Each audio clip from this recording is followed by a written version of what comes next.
बीडच्या धारूर तालुक्यातील भोगलवाडी गावात गोपीनाथ मुंडे यांचा बॅनर काढून मराठा आरक्षणाचे नेते मनोज जरांगे यांचा बॅनर लावल्यामुळे तणावपूर्ण परिस्थिती निर्माण झाली होती।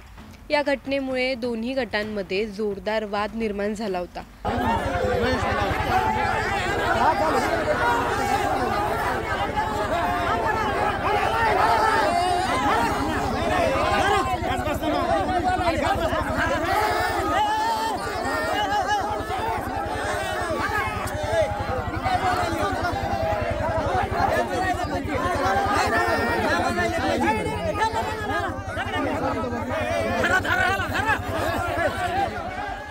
ही घटना राजकीय आणि सामाजिक अशा दोन्ही दृष्टींनी संवेदनशील असल्यामुळे पोलिसांनी तातडीने हस्तक्षेप केला आणि परिस्थिती नियंत्रणात आणली।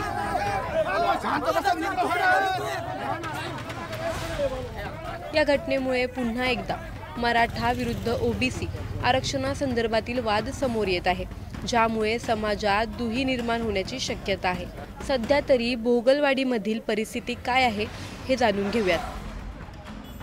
माजलगाव तालुक्यामध्ये भोगलवाडी फाटा येथे संत भगवान बाबा, राजमाता अहिल्यादेवी होळकर आणि स्वर्गीय गोपीनाथरावजी मुंडे साहेबांचा बॅनर असलेला इथं फाडण्यात आलेला आहे आणि काही समाजकंटकांनी तो बॅनर फाडून इथे मनोज जरांगे पाटलांचं बॅनर लावलेला आहे।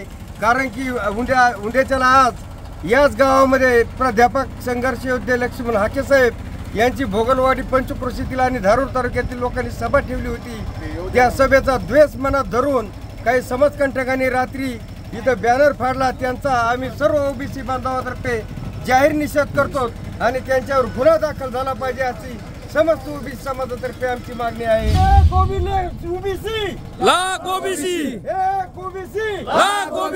बीड जिल्ह्यातील बीड तालुक्यातील पोखरी येथे संघर्ष योद्धा मनोजदादा जरांगे पाटील यांचा फोटो आणि महाराजांचा फोटो असलेलं बॅनर काल परवा कुणीतरी समाजकंटकांनी फाडले आणि तशाच पद्धतीनं भोगलवाडी तालुका धारूर येथेही काही लोकांनी बॅनर फाडल्याची माहिती आहे। तर माझं दोन्ही बाजूच्या लोकांना आव्हान आहे, कुणी कुणाचे बॅनर फाडू नका। एकमेकांचं आपलं लोकशाही आहे, लोकशाहीतलं एकमेकाचा वैचारिक आपला मतभेद असले पाहिजे। कुणीही वैयक्तिक वादावर येऊ नये, जिल्ह्यातलं सामाजिक शांततेचं वातावरण बिघडू नये आणि जे कुणी असं करतायत त्यांना तात्काळ अटक केली पाहिजे। महापुरुषांचे फोटो असलेले, सन्माननीय नेत्यांचे फोटो असलेले बॅनर कुणीही फाडू नयेत। सर्वप्रथम मनोजदादांचं जे बॅनर पोखरी येथे फाडलंय त्याच्यातले आरोपी अजून पकडले नाहीत, ते पोलिसांनी पकडले पाहिजेत आणि धारूर तालुक्यातले आरोपी पकडले पाहिजेत भोगलवाडी येथील।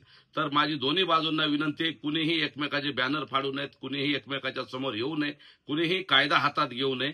कायदा आणि सुव्यवस्था अबाधित राहिली पाहिजे आणि आपण एकमेकांच्या जिल्ह्यातलं वातावरण जातीतला जे सामाजिक सलोखा आहे तो कायम ठेवला पाहिजे।